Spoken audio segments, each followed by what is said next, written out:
आधा kilo boil आलू, आधा खाने का चम्मच सूखा धनिया, 1 टीस्पून लाल मिर्च, आधा खाने का चम्मच नमक, 3 खाने के चम्मच हरा धनिया,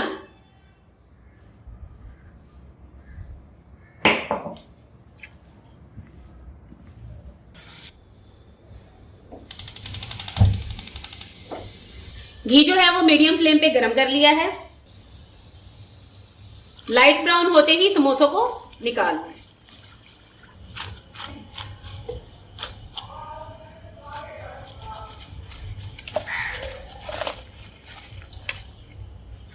और ऐसे ही सारे बना लें।